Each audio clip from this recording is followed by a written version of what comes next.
नमो हरिहन्ताणं नमो सिद्धाणं नमो वायुयाणं नमो वज्रायाणं नमो लोहे सवसाहोणम्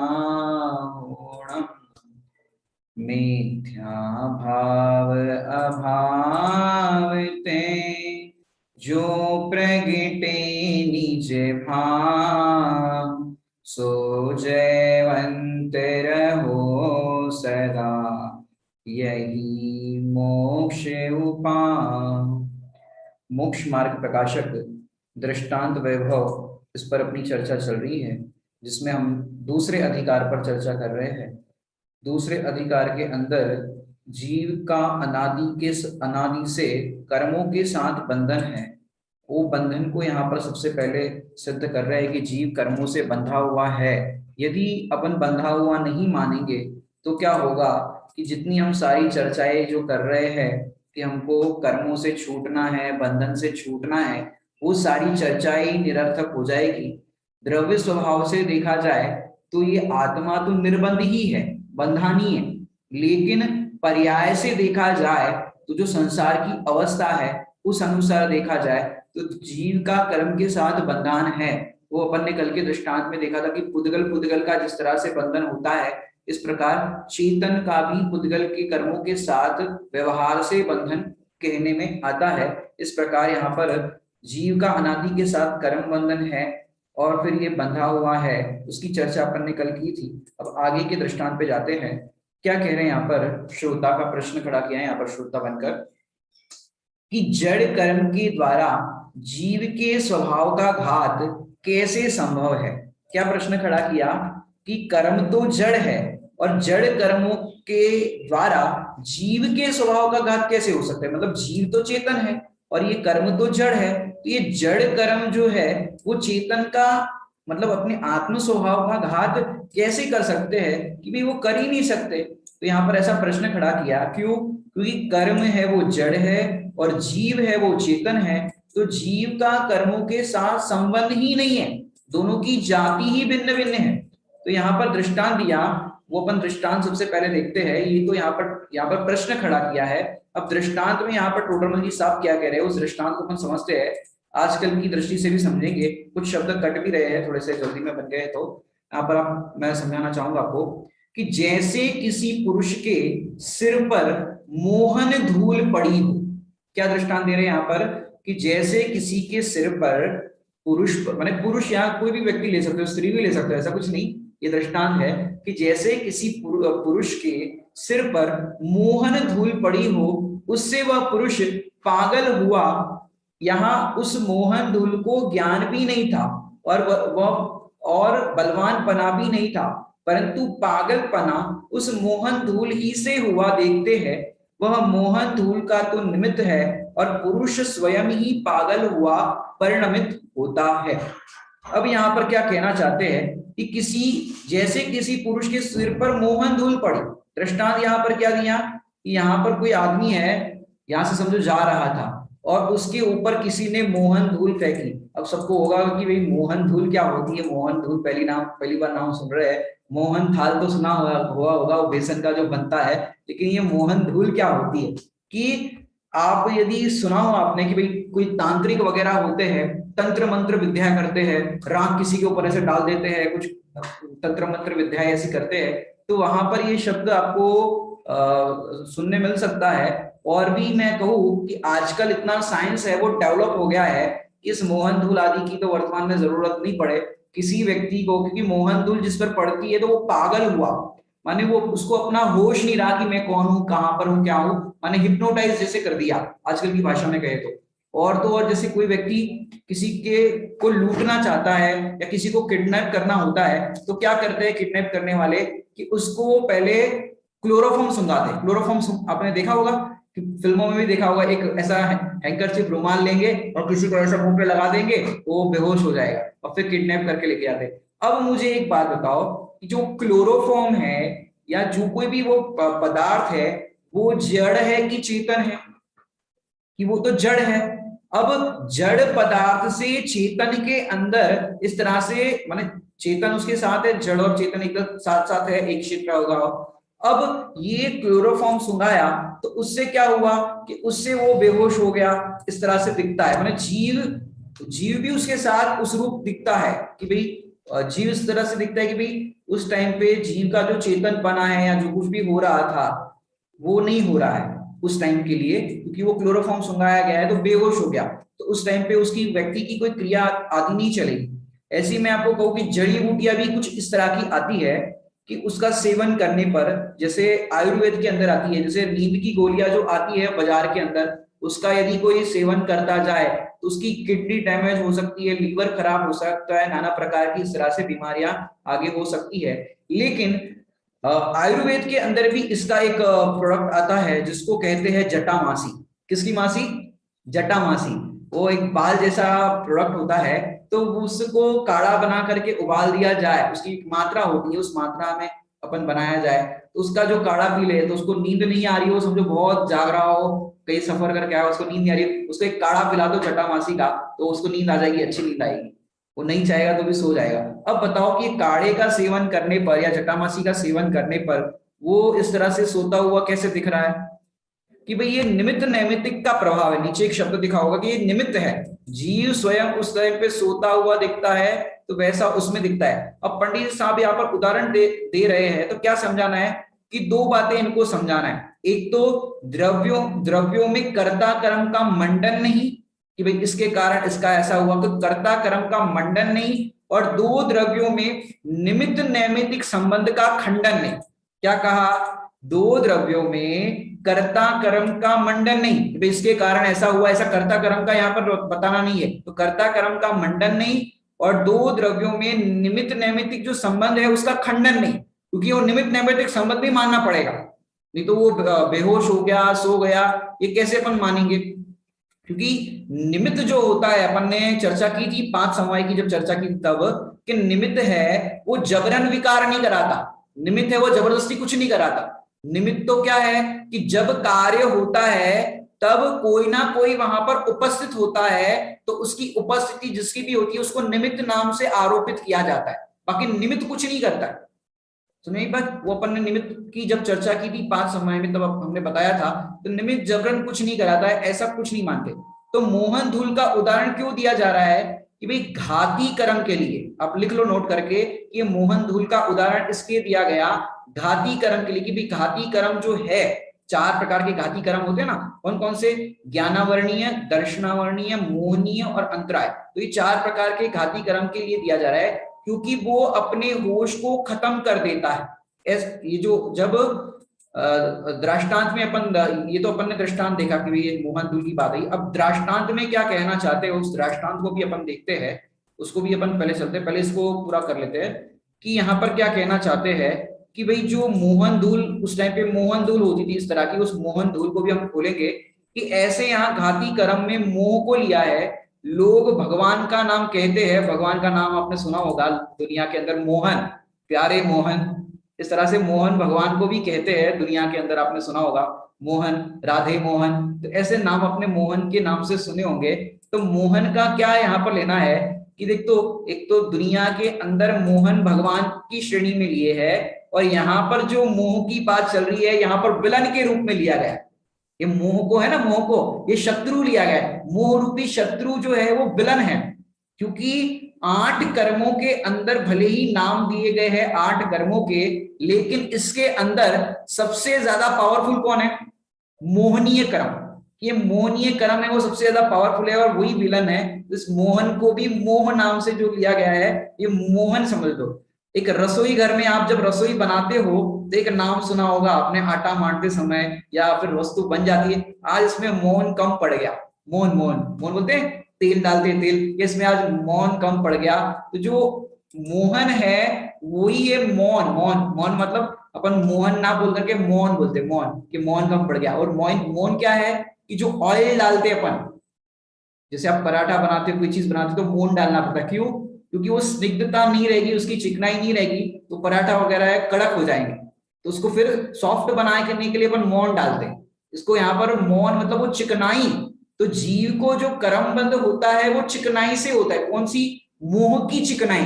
मोह कितना चिकनापन है, मोह के अंदर कितना चिकनापन है, वैसा इस जीव को कर्मबंध होता है। इसको आप समय सार जी के बंध अधिकार में भी समझ सकते हो। वहां पर एक दृष्टांत दिया है कि एक व्यक्ति अखाड़े में बहुत तरह के परिश्रम कर रहा है, पेड़ पत्तों को काट रहा है, इस तरह के नाना प्रकार के वहां कारण दिए है। तो वहां पर बताया कि एक व्यक्ति ने तेल लगाया है और फिर उसको धूल वहां पर अखाड़े की है वो चिपक रही है। फिर वही व्यक्ति स्नान करके आया और वही एक्टिविटीज कर रहा है, लेकिन उसने तेल नहीं लगाया तो उसको धूल नहीं चिपक रही। तो इससे क्या सिद्ध किया वहां पर कि जिसने तेल लगाया है उसको धूल चिपकेगी और जिसने तेल नहीं लगाया उसको धूल नहीं चिपकेगी। तो मूल कारण है तेल से रजबंध का प्रसंग आता है, धूल चिपकती है। इसी प्रकार यहाँ पर मोह रूपी तेल जिसके पास लगा हुआ है, मोह की जिसको ज्यादा स्निग्धता है, मोह की चिकनाई है, उसको कर्मबंध होता है। तो यहाँ पर जो मोहन धूल की बात करी है दृष्टांत में, तो मोहन इस ऑयल की स्निग्धता को बताया। दृष्टांत क्या दे रहे हैं कि मोहन धूल किसी पे डाले तो वो बेहोश हो जाता है। ऐसे यहाँ पर मोह कर्म का उदय होने पर ज्ञान स्वभाव का घात होता है। जीव अपने स्वभाव को व्यक्त नहीं कर पाता, मैं कौन हूं, मेरा क्या स्वरूप है। जब मोह का उदय होता है तब ये जीव को कुछ समझ ही नहीं आता कि मैं कौन हूं, मेरा क्या स्वरूप है। जब मोह का उदय होता है तब ऐसा ही होता है सब प्रत्येक जीव की बात करें तो देखा जाए तो कर्म जो है वो जबरन जीव को कुछ करता है नहीं।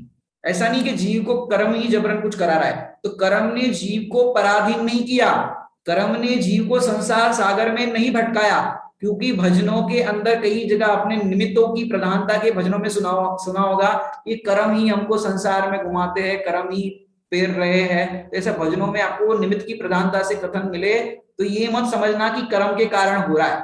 अब पूजन की अंदर जो अष्टक है वो आपने पढ़ा होगा, यह कर्म घुमाता है मुझको, यह मिथ्या भ्रांति रही मेरी, मैं रागी द्वेषी हो लेता, जब परिणति होती जड़ केरी। क्या बात की वहां पर कि मैं क्या मान रहा था अब तक कि भाई अब तक मैं यही मानता था कि जड़ कर्म घुमाता है मुझको, ये जड़ कर्म है वो मुझको घुमा रहे। कहाँ घुमा रहे? संसार में घुमा रहे। अगर जड़ कर्म ही जीव को घुमाने में समर्थ हो जाए तो फिर ये तो कर्मों पे डिपेंडेंट हो गया कि कर्म जब तक नहीं चाहेंगे कि तुम मुक्त हो तब तक अपन मुक्त ही नहीं हो पाएंगे। तो ये कर्म हमको नहीं घुमाते हैं, जीव स्वयं अपने स्वरूप को भूलता है और परिभ्रमण करता है। तो जहां जो निमित्त होता है उस पर आरोप आता है कि कर्म के कारण ऐसा हुआ, ऐसा कहने में आता है, लेकिन कर्म है वो नहीं करा था। समय सार जी में भी एक दृष्टांत दिया निर्जरा अधिकार के अंदर,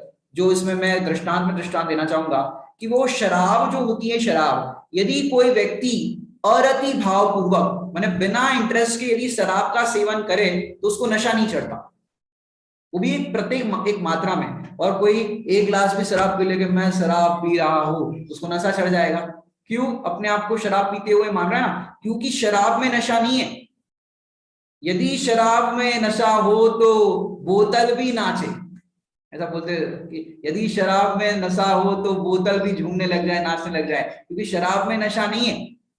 वो जीव अपने परिणाम स्वरूप करता है कि इससे नशा होता है, इससे ये होता है, तो ये होता है। और एक दृष्टांत वहां पर दिया निद्रा अधिकार में कि जो वैद होता है वो चतुर होता है और वो वैद विष का सेवन करे, विष का सेवन मतलब जहर का सेवन करे तो भी वो वैद नहीं मरता। जैसे आयुर्वेद में पारा पारा होता है, पारा पारा बोलते हैं ना, वो अलग हो जाता है ऐसा पारा। तो वो पारे को भी औषधि के रूप में जितनी मात्रा उसकी कहीं भी उतना सेवन किया जाए तो पारे से कुछ नहीं होता, और बिना ऐसे ही पारा खा जाए तो मर जाएगा। तो ऐसे जितनी भी चीजें होती है वो सारी चीजें ज्ञान का सही प्रयोग किया जाए तो वो औषधि के रूप में हो जाती है और नहीं तो जहर के रूप में हो जाती। तो यहाँ पर जो दृष्टांत दे रहे हैं कि किसी के सिर पर मोहन धूल पड़ी तो उससे वह पुरुष पागल हुआ, वहां उस मोहन धूल को ज्ञान भी नहीं था और बलवानपना भी नहीं था, परंतु पागलपना उस मोहन धूल से ही हुआ देखते हैं। ये जो पागलपन उसके अंदर दिखते हैं या इस तरह का उसका बिहेवियर दिखाई दे रहा है, वो पागलपना तो स्वयं से ही हुआ है, उस मोहन धूल के कारण नहीं हुआ। मैं आपको एक और बात बताना चाहूंगा कि कई इस तरह के हिप्नोटाइजिस के प्रयोग करते हैं, शो करते हैं, तो उसमें कई बार क्या होता है कि हिप्नोटाइज वाले जो करने वाले होते हैं, शो करने वाले, अब जो पहले से ही फिट करके जाए दिमाग में, मैं उसकी बातों में नहीं आऊंगा। अब बताओ उसको कोई हिप्नोटाइज करके पता है तो वो वाला बोलेगा भाई तुम जाओ किसी और को भेजो, किसी और को भेजो। क्यों? कि उसका बस उस पे नहीं चल रहा है। कई ऐसे होते हैं, कई माने देखो, किसी को व्यंतर बाधा हो जाती, व्यंतर आ जाए तो कोई किसी से मतलब कोई डरने वाला नहीं है तो उसको व्यंतर क्या डराएगा, और जो डरने वाला है उसको व्यंतर डराने में निमित्त बनता है, और जो नहीं डरता उसको नहीं डराने में निमित्त बनता है। तो मोहन धूल कुछ भी नहीं है, मैंने इस तरह का जो बोलते हैं मोहन धूल है या हिप्नोटाइज करना कहो, और भी जितनी भी चीजें होती है, तो ये सब चीजें जब जीव स्वयं उस रूप परिणमित होता हुआ दिखता है तब वो निमित्त कहने में आती है कि भाई मोहन धूल के निमित्त से ऐसा पागलपन इसके अंदर छाया है। लेकिन पुरुष स्वयं ही पागल परिणमित हुआ तब वो मोहन धूल को निमित्त कहने में आता है। तो यहाँ पर जड़ कर्म के द्वारा जीव का स्वभाव का घात होता है, ऐसा ये कहने में तो आता है। यहाँ पर दृष्टांत में क्या कहना चाहते हैं कि तथा सूर्य के उदय के काल में चकवा चकवियों का संयोग होता है। मैंने सूर्योदय होता है तो चकवा और चकवी, स्पैरो होती है, स्पैरो वो मेल स्पैरो और फीमेल स्पैरो दोनों सूर्योदय होता है तो मिलते हैं, और वहां रात्रि में किसी ने द्वेष बुद्धि से बलजोरी करके उन्हें अलग नहीं किया। तो जैसे ही सूर्यास्त होता है चकवा अलग और चकवी अलग। अब ये कैसे होता है? भी प्रकृति की ऐसी रीति है कि इस तरह से वो अलग हो जाते हैं, लेकिन जबरदस्ती चकवा चकवी को किसी ने वियोग नहीं कराया, अलग नहीं कराया, नहीं किया, और दिन में किसी ने करुणा बुद्धि से लाकर मिलाए नहीं है। ये तो सूर्योदय का निमित्त पाकर स्वयं ही मिलते हैं। मतलब यहाँ पर दृष्टांत में क्या घटाना चाहते हैं कि भाई सूर्योदय का जब काल होता है उस समय चकवा चकवी मिलते हैं, और जब सूर्यास्त होता है तो अलग हो जाते हैं। तो जब सूर्योदय हुआ तो किसी ने वहां पर उनको चकवा चकवी का संयोग जो कराया वो कैसे कराया? करुणा बुद्धि से कराया। भाई किसी ने करुणा बुद्धि से नहीं कराया, और किसी ने द्वेष बुद्धि से भी उनको अलग नहीं किया। ये तो सूर्योदय के निमित्त पाकर स्वयं ही ऐसे मिलते हैं। तो जड़ कर्मों का जीव के द्वारा देखा जाए तो ये जो घाती कर्म है, तो घाती कर्म जीव को बंधते हैं तो किस प्रकार होते हैं? जड़ कर्म द्वारा जीव के स्वभाव का घात होता है। तो कैसे होता है कि जीव स्वयं ही अपने स्वभाव को भूलता है, तो वहां पर मोहनीय कर्म जो प्रबल है वो उसके कारण से इस जीव को कर्म बंध होता है, घाती कर्मों का बंध होता है। पर कब होता है? कर्मों के कारण नहीं होता। तो किसके कारण होता है? जीव अपना स्वयं का स्वरूप भूलता है, उस समय स्वयं ही वो जीव कर्मों से बंधा हुआ इस तरह से होता है। अब और क्या लिख रहे हैं इसमें सिद्धांत में? तो दृष्टांत यहां तक दो दृष्टांत दे दिए। दो दृष्टांत क्यों दिए? कौन बताएगा? दो दृष्टांत जो यहाँ पर दिए वो क्यों दिए? कि भाई ये दो दृष्टांतों को देने के लिए यहाँ पर इन्होंने दो दृष्टांत, घाती कर्म और अघाती कर्म, इस तरह से दो को बताने के लिए यहाँ पर दो दृष्टांत दिए है कि भाई यहाँ पर उनको क्या बताना चाहते हैं कि दो दृष्टांत क्या दिए कि घाती कर्म और अघाती कर्म। माने घाती कर्म के लिए मोहन धूल का दृष्टांत दिया, वो घाती कर्म के लिए यहाँ पर दिया। तो अब यहाँ पर क्या कहना चाहते हैं इस दृष्टांत के अंदर, और आगे यहाँ पर सिद्धांत क्या सिद्ध कर रहे हैं? उसी प्रकार यदि कर्म स्वयं कर्ता होकर उद्यम से उद्यम से देखा जाए, जीव स्वयं माने ये जो है वो कर्ता होकर स्वयं से, माने अब स्वयं से कैसे होगा कि ये जीव जो है वो हर समय क्या करता है? जीव का स्वभाव तो मात्र जानना देखना ही है, लेकिन यदि कर्म स्वयं कर्ता होकर उद्यम से जीव का स्वभाव का घात करे, वह बाह्य सामग्री को मिलावे, तब तो कर्म का चेतन पना भी चाहिए और बलवान पना भी चाहिए। वह तो है नहीं, तो सहज ही निमित्त नैमित्तिक संबंध है, ऐसा ही निमित्त नैमित्तिक बना रहे। अब क्या कहना चाहते हैं यहाँ पर समझना जरा ध्यान से, कि उसी प्रकार दो दृष्टांत यहाँ पर क्या क्या दिए? एक तो चकवा चकवी के वियोग का दिया और उसके पहले मोहन धूल का दिया। तो वहां पर निमित्त नैमित्तिक संबंध तो बताया, लेकिन गलती जीव की बताई।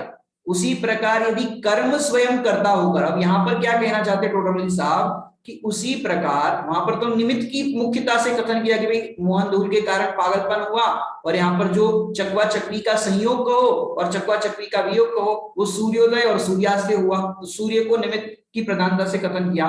तो यदि उसी प्रकार यदि कर्म स्वयं कर्ता होकर उद्यम से जीव के स्वभाव का घात करे, क्या कहा, कर्म जो है वो स्वयं कर्ता होकर उद्यम से जीव के स्वभाव, जब यहाँ पर जाव लिखा है गलती से, स्पेलिंग मिस्टेक है, उद्यम से जीव के स्वभाव का घात करे तो वह बाह्य सामग्री को मिलावे, तब तो कर्म को चेतनपना भी चाहिए। समझ में आ रही बात? क्योंकि जीव कर्म है वो जड़ है, उसको तो कुछ पता ही नहीं है कि मेरे को संयोग मिलाना है कि छुड़ाना है कि कुछ करना है, वो कर्म को तो कुछ भी आइडिया नहीं है, वो तो जड़ है, माने डीएक्टिवेट, माने एक्टिवेशन उसमें है ही नहीं किसी भी प्रकार का। तो कर्म यदि स्वयं कर्ता होकर उद्यम से जीव के स्वभाव का घात करे, वो पुरुषार्थ करके भाई मेरे को जीव के स्वभाव का घात करना है, तो कर्म पूरी प्लानिंग करके ये करे, तो कर्म के अंदर तो चेतनपना चाहिए, जानना जानना उसका स्वभाव चाहिए, तो ये चेतनपने का स्वभाव तो उसके अंदर है नहीं, तो बाह्य सामग्री को मिलाएगा कैसे? और बलवानपना भी चाहिए। अब कर्म के अंदर बलवानपना भी नहीं है और चेतनपना भी नहीं है, जब कर्म में बलवानपना और चेतनपना है ही नहीं तो वो अपने स्वभाव का कैसे घात कर सकता है?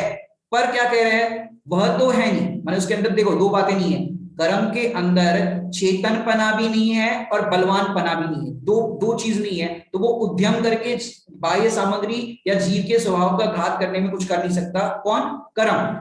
पर क्या होता है, सहज ही निमित्त नैमित्तिक संबंध है, ऐसा ही निमित्त नैमित्तिक बन रहा है।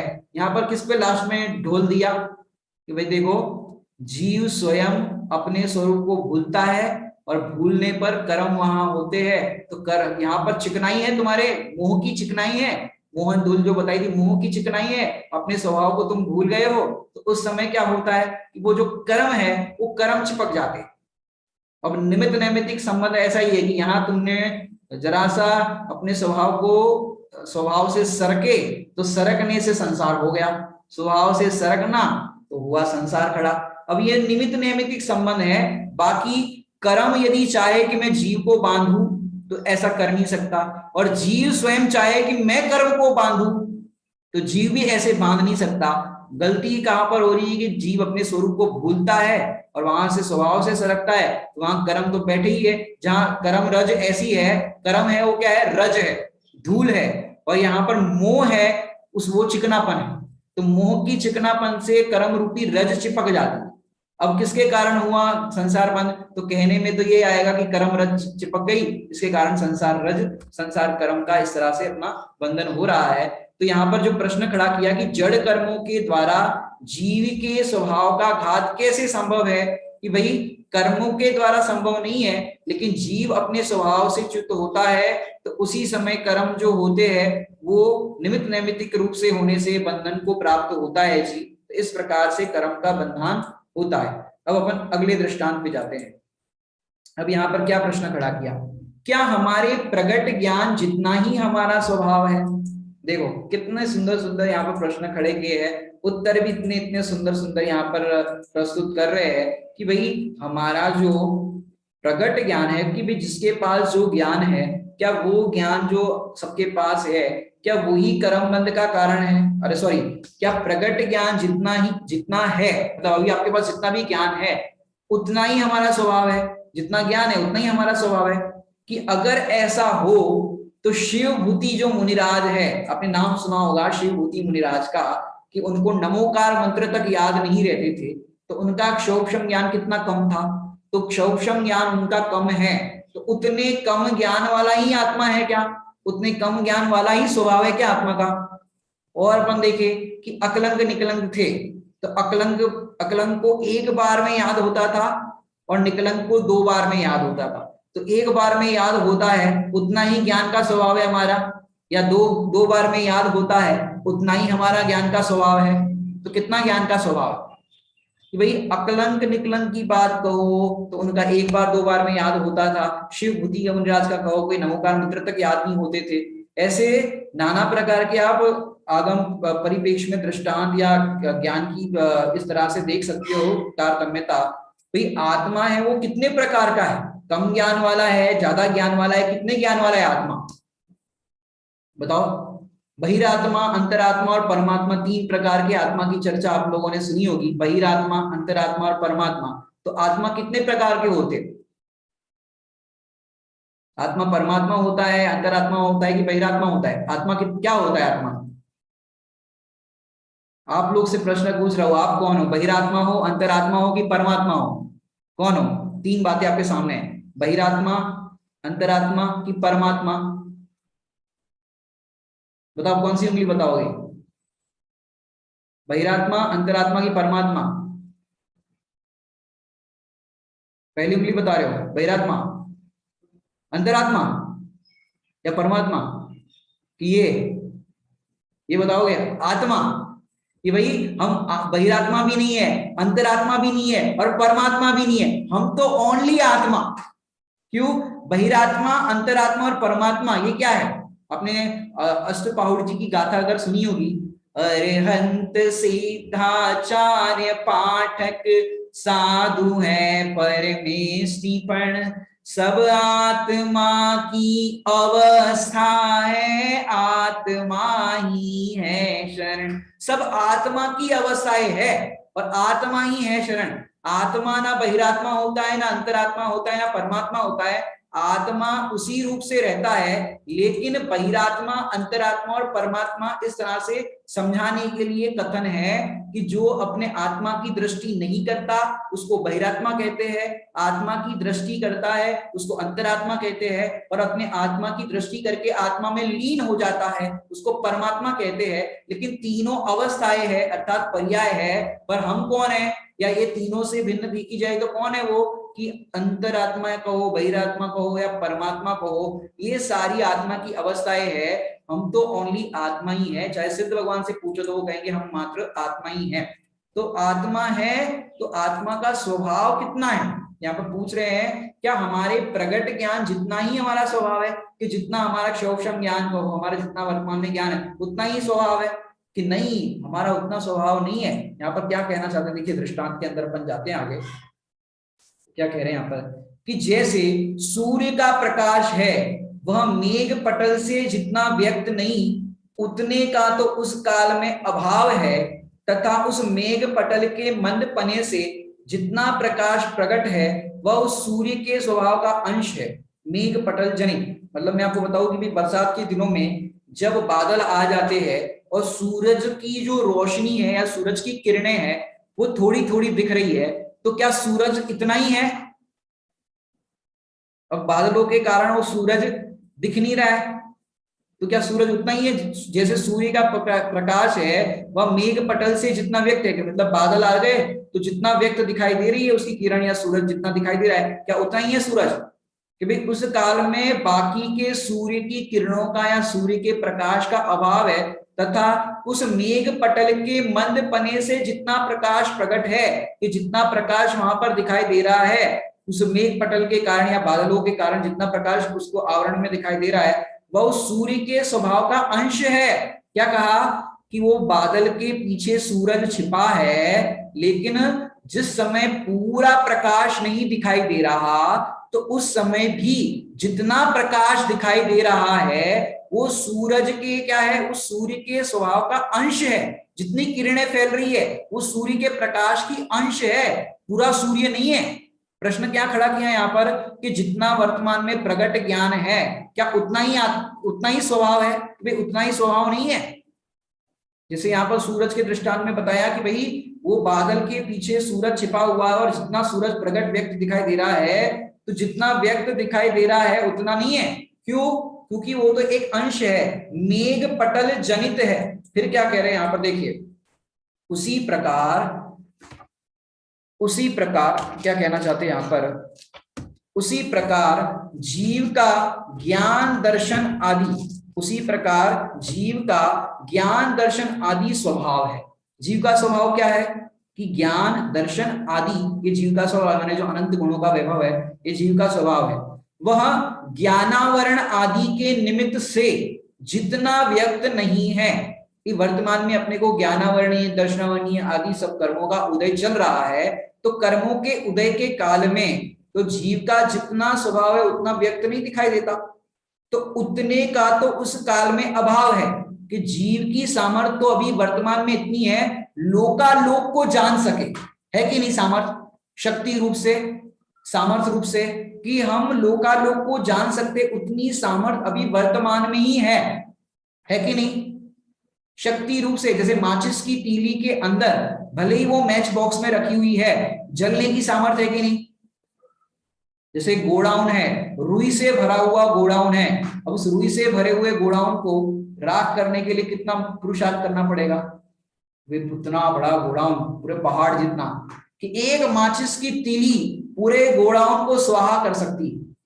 क्यों? उसके अंदर ऐसी सामर्थ्य है। लेकिन अभी तो कुछ नहीं हो रहा है, अभी वो मैच बॉक्स में पड़ी हुई है, इसलिए कभी कुछ नहीं हो रहा है, लेकिन उसके अंदर सामर्थ्य है। ऐसे जीव का ज्ञान दर्शन आदि स्वभाव है, और वह ज्ञानावरण आदि के निमित्त से जितना व्यक्त नहीं है, क्योंकि ज्ञानावरण कि ज्ञान का आवरण आ गया है। आवरण आने के कारण क्या है कि जीव का ज्ञान का जो स्वभाव है पूर्ण रूप से व्यक्त नहीं है, अभी अव्यक्त है, उस काल में उसका अभाव है, पूर्ण ज्ञान नहीं है। तो तथा उन कर्मों के क्षयोपशम से, क्षय और उपशम, कुछ कर्म का उपशम है, कुछ कर्मों का क्षय है, तो जितने कर्मों का क्षय और उपशम है, तो उन कर्मों के क्षयोपशम से जितने ज्ञान आदि प्रकट है, कि जितना वर्तमान में ज्ञान प्रकट है, आप लोग अपने वीडियो ऑन कर सकते हैं, कि जितना ज्ञान आपका प्रकट है वे उस जीव के स्वभाव के ही अंश है। कि भाई ये देखो कि आपको जितना जितना तो आवरण है, तो जितना आवरण है उतना क्या है, कि भाई जितना आवरण है उतना उतना तो जीव का जो स्वभाव है वो व्यक्त रूप से नहीं दिखाई दे रहा है। और जितना कर्मों का क्षयोपशम है, ज्ञानावरण आदि कर्मों का क्षयोपशम है, तो उससे जितने ज्ञान आदि प्रकट है, कि जितना ज्ञान है वो प्रकट दिखाई दे रहा है, वे उस जीव के स्वभाव के ही अंश है। वर्तमान में आपके पास कितने ज्ञान है? मति ज्ञान, शुद्ध ज्ञान, ये है ना। तो ये मति ज्ञान, शुद्ध ज्ञान भले ही अल्प ज्ञान है, लेकिन ये अपने ज्ञान स्वभाव का ही अंश है। क्या है? अपने ज्ञान स्वभाव का ही अंश है। अब अपने को देखो, जीव का मति ज्ञान और शुद्ध ज्ञान वर्तमान में होने पर जानना देखना स्वभाव है कि नहीं? जानना देखना जीव का स्वभाव है, भले ही मति ज्ञान है, शुद्ध ज्ञान है, लेकिन जीव का जानना देखना स्वभाव है। तो उस समय जानना देखना स्वभाव मति ज्ञान शुद्ध ज्ञान के काल में, और केवल ज्ञान हो जाए उस समय भी क्या है, कि भाई केवल ज्ञान हो जाए उस समय भी जीव का स्वभाव तो जानना देखना है। अब अंतर कहां पड़ा? जानने की क्वालिटी में अंतर पड़ा कि क्वांटिटी में अंतर पड़ा? क्वांटिटी में अंतर पड़ा। क्वालिटी तो जानने की एक सी है। अब दर्पण है, तो दर्पण के अंदर छोटा दर्पण है और बड़ा दर्पण है, तो छोटा दर्पण भी पदार्थों को झलकाने का काम कर रहा है, और बड़ा दर्पण है वो भी पदार्थों को झलकाने का काम कर रहा है। अब छोटे दर्पण में कम पदार्थ झलक रहे हैं और बड़े दर्पण के अंदर ज्यादा पदार्थ झलक रहे हैं, लेकिन दर्पण तो अपना काम जो है झलकाने का वो तो एक सा ही कर रहे हैं कि नहीं कर रहे, कि भाई वो एक सा ही कर रहे हैं। दर्पण अपने झलकाने का जो काम है, दिखने का पदार्थों का काम है, वो एक सा ही कर रहे हैं, लेकिन उस समय जो क्वांटिटी है, छोटे दर्पण में कम पदार्थ झलक रहे हैं, बड़े दर्पण में ज्यादा पदार्थ झलक रहे हैं, लेकिन जो क्योंकि देखो यहां पर छोटे दर्पण में उसका अंश दिखाई दे रहा है, बाहर पदार्थ तो बहुत सारे लेकिन उसका अंश दिखाई दे रहा है, और बड़े दर्पण के अंदर पूरे जितने भी पदार्थ है वो सारे दिखाई दे रहे हैं। तो क्वांटिटी में अंतर है, बाकी क्वालिटी तो है जानने की, वो सहज ज्ञान जानने का है, सहज ज्ञान ज्ञान रूप से परिणमन हो रहा है, वो तो सबका एक सा ही हो रहा है। मैंने इससे सर्वज्ञता की भी सिद्धि होती है। देखा जाए तो आपके घर में भी दर्पण होगा, आप दर्पण के सामने देख सकते हो। मैंने शायद पिछली क्लासों में भी कई बार ये प्रयोग कराए हैं कि दर्पण के अंदर आपको मैं प्रश्न पूछता हूं कि दर्पण के सामने जो वस्तु होगी वही दिखेगी या जो नहीं होगी वह भी दिखेगी? बोलो क्या कहना है आपका? दर्पण के सामने जो वस्तु होगी वही दिखेगी ना, और कोई तो नहीं दिखेगी? और मेरा कहना यह है कि दर्पण के सामने जो वस्तु नहीं है वो भी दिखेगी। क्यों? स्वभाव है। कैसे कैसे दिखेगी मैं आपको बताता हूं। किसी ने बताया यहां पर दोनों दिखेगी। अब दोनों कैसे दिखेगी मैं आपको बताता हूं, सिद्ध करता हूं कि जैसे ये दर्पण है, अब दर्पण को आप इस एंगल से यहां से देखो, मैंने राइट लेफ्ट साइड से देखो, तो आपको राइट साइड में दीवार की तरफ क्या टंगा है वो दिखेगा कि नहीं दिखेगा? दीवार की तरफ उधर क्या टंगा है दिखेगा कि नहीं दिखेगा? इस कोने से देखो, दर्पण के इस कोने से देखो, तो वहां क्या टंगा है दिखेगा कि नहीं दिखेगा? फिर दर्पण को ऊपर से देखो तो नीचे का फ्लोरिंग दिखेगा कि नहीं दिखेगा? अब फ्लोरिंग की तरफ दर्पण नहीं है, लेकिन दिखेगा कि नहीं दिखेगा? अब दर्पण को नीचे की तरफ से देखो तो ऊपर का सीलिंग दिखेगा कि नहीं दिखेगा? ऐसे दर्पण को वेरी माने अलग अलग कोने से अलग अलग जगह से देखो तो दर्पण के अंदर, दर्पण के सामने मतलब पदार्थ नहीं है वो भी दिख रहे कि नहीं दिख रहे? अभी आप लोग प्रयोग करके देखना क्लास के बाद कि जो दर्पण है वो सामने अपने सामने है, लेकिन दर्पण जिस तरफ नहीं है, कोने की तरफ नहीं है, इस तरफ नहीं है, उस तरफ नहीं है, पूरा घर का दृश्य आपको उस दर्पण के अंदर दिखेगा। एक चीज ऐसी नहीं कि नहीं दिखेगी। हालांकि ये है कि दर्पण के पीछे जो अलमारी में क्या है वो नहीं दिखेगा, ये तो अभी प्रॉब्लम है, लेकिन बाकी और जगह आपको दिख रही कि नहीं दिख रही? कि और जगह दिख रही है कि ऐसे एक जड़ दर्पण के अंदर जो पदार्थ सामने नहीं है वो भी दिख सकते हैं। तो ये चैतन्य रूपी दर्पण के अंदर तीन लोक तीन काल की पर्याय झलके, इसमें क्या आश्चर्य है। और यहां पर कह रहे हैं कि जितना प्रगट ज्ञान है वो स्वभाव का अंश है, कि अभी जितना आपको जानने में आ रहा है वो तो एक अंश है, बाकी आपके अंदर तो तीन लोक तीन काल की पर्याय वर्तमान में एक साथ जान सको इतनी सामर्थ्य है, और उसको जान करके भी अप्रभावी रहो, प्रभावित ना रहो, ऐसी सामर्थ्य। तो वर्तमान में कम ज्ञान है जिसको अपन पढ़ते हैं स्तुति के अंदर, सकल गेय ज्ञायक तदपि निजानंद रसलीन। ऐसे यहां पर समझो वर्तमान में कोई ज्ञानी हो तो ज्ञानी कहेंगे अल्प गेय ज्ञायक तदपि, अल्प गेय ज्ञायक तदपि निजानंद रसलीन, कि केवल ज्ञानी परमात्मा जो है वो लोकालोक को जानते हैं पर निजानंद रसलीन। ऐसे हम कम ज्ञेयों को जानते हैं फिर भी निजानंद रसलीन। हम में और उनमें क्या अंतर है? खाली जानने के क्वांटिटी का ही तो अंतर है, बाकी जानने का स्वभाव तो एक सा ही है। तो वर्तमान में आप कम जान रहे हो वो भी एक स्वभाव का अंश है, और लोकालोक को जान रहे हो वो भी एक ज्ञान का ही प्रोसेस का, इसका ज्ञान का विकास है। अभी ज्ञान का विकास नहीं हुआ तो कम जानने में आ रहा है, और ज्ञान का विकास हो जाए तो पूर्ण ज्ञान होने पर लोकालोक और समस्त पदार्थ है वो सहज रूप से एक साथ जानने में आ जाते हैं। तो यहाँ पर क्या कह रहे हैं कि वर्तमान में प्रगट ज्ञान है, क्या उतना ही ज्ञान का स्वभाव है? कि भाई उतना ही ज्ञान का स्वभाव नहीं है, ये तो अभी अल्प ज्ञान है, और वो भी किसके कारण से बताया कि ज्ञानावरणादि कर्मों के निमित्त से वर्तमान में पूर्ण ज्ञान नहीं है। वो निमित्त की अपेक्षा से कथन है कि जीव अपने स्वभाव को जाने और उस जानकर के स्वभाव में लीन हो जाए तो इसको पूर्ण ज्ञान प्रकट हो जाएगा। लेकिन वर्तमान में जो ज्ञान की किरण है, जो जाननपना हो रहा है, तो वह ज्ञान भी ज्ञान का अंश है। और वो ही, जैसे मैं बताऊं आपको, हीरा खो गया तो हीरा खो गया घर के अंदर तो क्या करोगे? वे पूरे कमरे की लाइट ऑफ कर दोगे, अंधेरा कर दोगे, और फिर नीचे आराम से आप देखोगे आपको एक हीरे की किरण दिखी, तो एक इतनी सी किरण दिखी तो क्या हुआ? अब क्या करोगे? हीरा मिल गया, ऐसा आप एकदम से अंदर से कैसा होगा? आपको हीरा मिल गया। अब एक किरण ही तो दिखी, अब एक किरण से थोड़ी ना हीरा होता है। जैसे बताया कि जितना प्रगट ज्ञान वर्तमान में है क्या उतना ही स्वभाव है कि भाई जो एक किरण दिखी ना तो किरण से ही हमने पहचान लिया कि वो रहा हीरा। ऐसे ही एक जो ज्ञान की किरण दिख रही है अपने को तो वो एक अंश है, बाकी उस अंश से अंशी को हमने पहचाना कि ये तो अपना स्वभाव। जब एक ज्ञान की किरण में इतनी सामर्थ्य है कि वो मात्र जानने रूपी प्रोसेस कर रही है और हमको अपना स्वरूप बता रही है, तो ऐसे जो ज्ञान का पूरा पिंड है, जो आत्मा का स्वभाव है, वो स्वभाव कैसा होगा?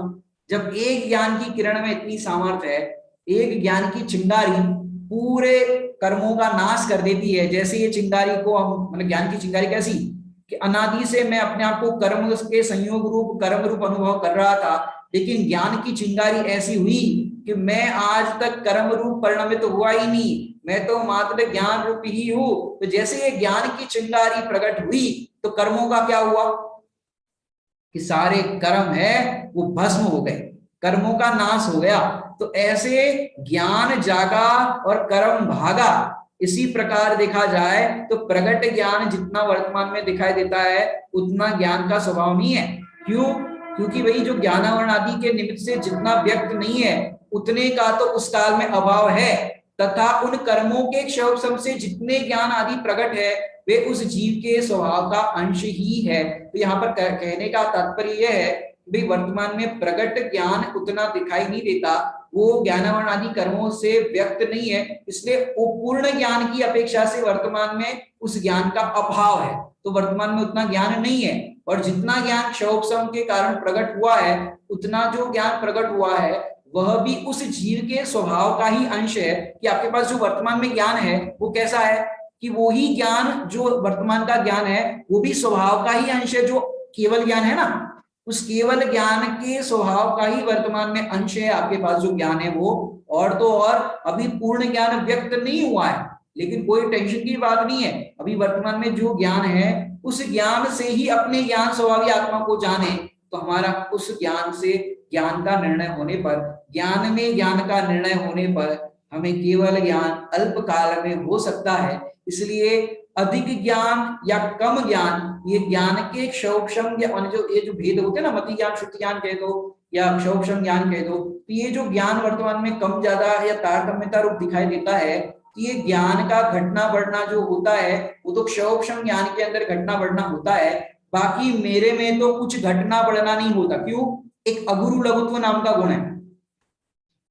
तो अगुरु लघुत्व गुण क्या बताता है कि हमारे अंदर कुछ घटता बढ़ता नहीं। अगुरु लघु के बढ़ भी नहीं जाता, केवल ज्ञान होने पर मैं बढ़ता नहीं, और निगोध के अंदर अक्षर वे अनंत वे भाग का ज्ञान होता है तो मैं घटता नहीं। कि कम ज्ञान होने पर मैं घटता नहीं और केवल ज्ञान होने पर बढ़ता नहीं। जो सामान्य ज्ञान है, जो जानन जानन जानन जानन जानन जो हमारा अंदर हो रहा है वो सहज ज्ञान ही मैं हूं, ऐसा निर्णय होता है, उसको स्वभाव का निर्णय होता है, और वो स्वभाव के निर्णय होने पर उसको केवल ज्ञान होता है, परंपरा से मोक्ष की प्राप्ति होती है। इसलिए हमारे पास जितना ज्ञान प्रकट है, यहाँ पर जो प्रश्न खड़ा किया था, क्या प्रश्न खड़ा किया था, अपन एक बार फिर से प्रश्न को देखते हैं और फिर इसका निष्कर्ष निराकरण करते हैं कि क्या हमारे प्रकट ज्ञान जितना ही हमारा स्वभाव है। तो यहाँ पर दृष्टांत में ये बात बताइए कि सूर्य का जो प्रकाश है वो बादलों में छिप जाता है, तो क्या सूर्य का जो प्रकाश है वो इतना ही है कि नहीं, वो सूरज का प्रकाश बादलों में छिपा हुआ है पर अभी वर्तमान में प्रकट रूप से पूरा नहीं दिखाई दे रहा है। लेकिन जितनी किरणें सूरज की दिखाई दे रही है वो भी सूरज का ही अंश है, वो भी उस सूरज के स्वभाव का ही अंश है, और वो बादल जनित नहीं है, मेघ पटल जनित नहीं है। उसी प्रकार जीव का ज्ञान दर्शन आदि स्वभाव है वह ज्ञानावरण आदि के निमित्त से जितना व्यक्त नहीं है, कि कर्म के कारण जितना स्वभाव जानने में नहीं आ रहा है, जितना ज्ञान प्रकट नहीं है, व्यक्त नहीं है, उतने का तो उस काल में अभाव है। क्योंकि वर्तमान में केवल ज्ञान नहीं है तो केवल ज्ञान का अभाव है, तो उतने का तो अभाव है। तथा उन कर्मों के क्षयोपशम से जितने ज्ञान आदि प्रकट है, कि कर्म का जितना कर्मों का क्षयोपशम है और वर्तमान में जितना ज्ञान प्रकट है, तो वे उस जीव के स्वभाव का ही अंश है, कि वो हमारे जो ज्ञान स्वभाव है, जानन स्वभाव है, उसका ही अंश है जो प्रकट वर्तमान में दिखाई दे रहा है। तो कम ज्ञान या ज्यादा ज्ञान कहो, वो इस ज्ञान का ही अंश है, अर्थात ज्ञान का ही स्वभाव है। तो आपको बस इतना समझना है कि वर्तमान में जो ज्ञान है उस ज्ञान से ज्ञान का निर्णय करना है। वो ज्ञान है, वो लक्षण है, और लक्षण से लक्ष्य तक पहुंचना है। तो ऐसे हम लक्षण से लक्ष्य तक पहुंचेंगे तो ज्ञान का निर्णय हो जाएगा। तो ऐसे हम सब प्रकट ज्ञान जितना है उससे भी अपना कार्य की सिद्धि कर सकते हैं। इसके लिए कोई ज्यादा शास्त्रों का ज्ञान हो, ज्यादा क्षयोपशम ज्ञान हो, उसकी आवश्यकता नहीं है। आपके पास जो भी ज्ञान है वर्तमान में, उस ज्ञान से ज्ञान में निर्णय करो कि मैं तो मात्र जानने देखने वाला हूँ। इतना आपने निर्णय कर लिया, मैं तो मात्र आत्मा हूँ, शरीर अलग है और मैं उससे भिन्न हूँ, इतना आपने भेद विज्ञान कर लिया तो हो गया काम। माने इतना भेद विज्ञान करना कितना है पता है आपको, कि बहुत शास्त्रों को पढ़ो और बहुत शास्त्रों को पढ़ करके आप ये निर्णय करो कि देह अलग है और आत्मा अलग है। और कम शास्त्र भी पढ़े हो आपने और ये निर्णय करो कि देह अलग है और आत्मा अलग है, तो दोनों इक्वल है। क्यों? निर्णय तो यही करना था ना। एक अंतिम दृष्टांत देकर के बात पूरी करूं। जैसे कहीं पर अपन तीर्थ यात्रा के लिए सब लोग गए हो, और सब लोग अपने अपने ग्लास में अपने नींबू पानी सबने पिया हो। अब ग्लास अपन ने बाई के हाथों मंजवाने के लिए वहां पर रख दिए सबके एक साथ। अब अपने अपने ग्लास अपने को छाटने, अब वहां पर सारे ग्लास इकट्ठा रख दिए। अब आप वो ग्लास जितने भी बहुत सारे 100 ग्लास रखे हैं, कब तक ग्लास को छाटते रहोगे, कब तक खोजते रहोगे? कि जब तक अपना ग्लास ना मिल जाए तब तक। और समझो 2-3 ग्लास सरका के अपन ने देखा, अपना ग्लास मिल गया, फिर क्या करोगे? और ग्लास को देखोगे कि और ग्लास को नहीं देखेंगे? अपना ग्लास मिल गया तो अपना काम हो गया, और ग्लासों को देखेंगे नहीं। ऐसे आपके पास वर्तमान में जितना ज्ञान प्रकट है, उस प्रकट ज्ञान के अंदर आपने ज्ञान स्वरूपी भगवान आत्मा देख लिया। अब जगत में अन्य कुछ देखने की अभिलाषा नहीं रहेगी, बस ज्ञान स्वरूप हूँ। तो ज्ञान स्वरूप का निर्णय करते हैं तो उस आंशिक ज्ञान से भी, जो आंशिक प्रकट ज्ञान है, उस प्रकट ज्ञान से भी जीव अपने को परिपूर्ण अनुभव करता है, तो उसको केवल ज्ञान भी होता है, मोक्ष की प्राप्ति भी होती है। इतना सहज और सरल मार्ग है। अभी हम विराम लेते हैं, इसकी विशेष चर्चा कल करेंगे। ओम नमः सिद्धेश्वराय।